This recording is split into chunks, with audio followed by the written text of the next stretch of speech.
Olá pessoal, tudo bem? Wellington Almeida. Pessoal, vou fazer esse vídeo aqui bem rapidinho para responder uma das perguntas aí que me fizeram, tá? Questão de fluidez. É difícil a gente explicar sobre fluidez quando não se tem um material, uma apostila na mão para você exemplificar com clareza. Mas eu fiz um desenho aqui bem simples, dá para entender legalzinho, mais ou menos, o que é reologia, tá? Que a reologia ela estuda a fluidez do material, seja qualquer material que for, tá? Reologia estuda sobre isso. Se você ler um pouco sobre reologia, você vai saber que ela estuda a fluidez de um determinado material, tá? Então a gente não vai entrar nesse detalhe de reologia. Eu vou entrar no detalhe mais do material específico PVC, tá ok? Para falar sobre fluidez e o que acontece com o material quando o material está sendo injetado dentro do molde, tá ok? Então vamos lá, vou tentar aqui mostrar para vocês. Fiz um desenho aqui. Esse aqui, gente, é um gráfico parecido com um gráfico de reologia. Reologia, ela é mais ou menos isso aqui, tá? Isso aqui é bem simples mesmo, mas vocês vão conseguir entender o que significa, tá?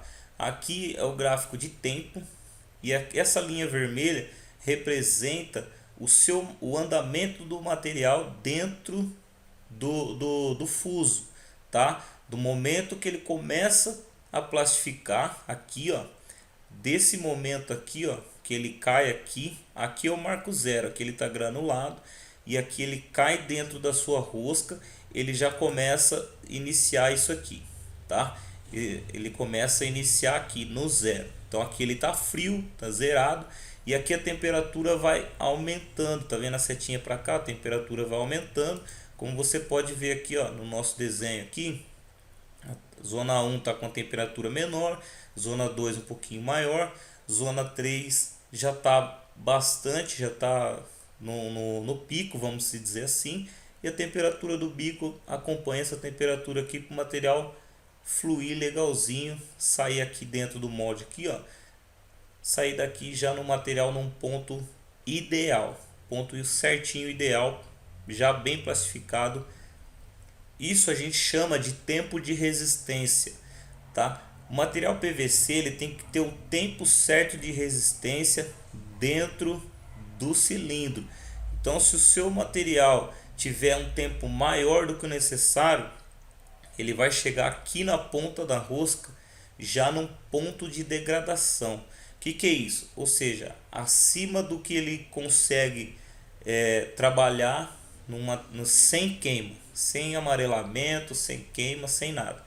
E sem sair muito branco, opaco, sem cor, que daí ele vai tá frio se tiver uma temperatura muito inferior do que a de trabalho normal, tá?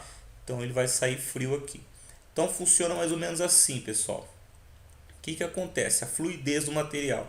Ele começa aqui no zero, conforme o tempo vai aumentando aqui, ó, o tempo vai aumentando, a temperatura também, o material ele tem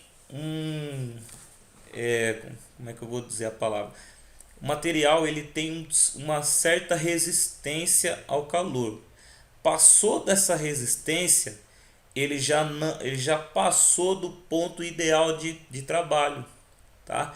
Então você tem que achar o ponto ideal de trabalho dele para você conseguir injetar legal. Então nesse caso nosso aqui, o ponto ideal de trabalho do PVC, eu simulei aqui, gente, 220, mas isso aqui é um número só para a gente simular, tá?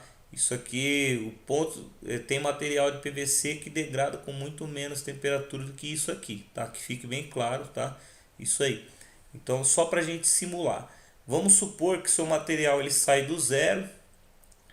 Aqui, ó, 170 graus ele começaria a plastificar, tá? Uma temperatura legalzinha aqui, tá? De trabalho, 170. ele já começa a plastificar.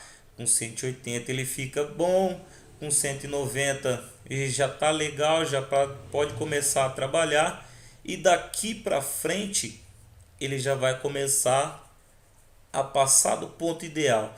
Se ele chegar aqui, que é o máximo que ele aguenta de temperatura, e você não tiver a sua injeção, não tiver o seu ciclo já estabilizado, essa temperatura, esse material ele vai passar de um ponto ideal para ruim. Ele já vai começar a queimar, ele vai começar a degradar.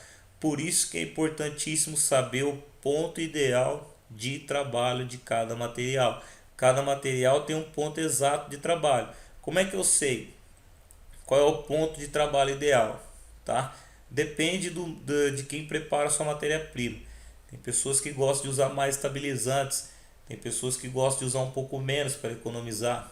E aí você vai com a sua máquina injetando, você vai perceber, fazendo os seus testes aí, você vai perceber qual é o ponto de trabalho ideal. O ideal é trabalhar com a rotação da rosca baixa, tá? Temperatura sempre no máximo possível. Então, no máximo possível aqui seria em torno de 180 a 190, tá? Porque se passar disso a gente já começa a passar de um ponto ideal bom para o ruim, tá legal? Então aqui, ó, para vocês entenderem legalzinho, aqui começou o nosso gráfico, começou a sair daqui, aqui em cima, quando ele chegou na zona 3 aqui ele está fazendo a curva, tá? Então o ideal é que aquele 220 que eu coloquei lá, ele esteja um pouquinho para frente do bico aqui, ó. Tá? Se você pensar que o gráfico está aqui, você coloca ele aqui, ó. O ponto ideal de trabalho está aqui. Então ele está injetando legalzinho, ele consegue fazer legalzinho, tá ok? Pessoal, como que flui esse material para dentro do molde? Vocês, como é que esse material ele se comporta dentro do molde, tá? Aqui ó, eu coloquei parede do molde, essa parte preta aqui ó, tá representando a parede do molde, tá? Isso aqui, vamos imaginar que isso aqui seja a área do canal ou uma parte da peça, tá ok? Aqui o material, imagina o bico aqui, tá ok? Imagina o bico. Então imagina o seguinte, ó, imagina que o vermelho é o material, tá? E o preto é a parede do molde. Vamos imaginar que o bico está aqui e o material começou a fluir daqui para cá, tá ok? No nosso caso aqui da direita para a esquerda. Então é o seguinte, gente, o material quando ele começa a ser injetado, ele primeiro gruda, ele tende a aderir à parede do molde primeiro, que é a área mais gelada possível. Onde tiver geladinho, o molde vai, o material, desculpa, vai fixar na parede primeiro. O material que vem vindo atrás, ele flui pelo meio, tá? Ele não flui como muita gente imagina pelas laterais, tudo aqui não.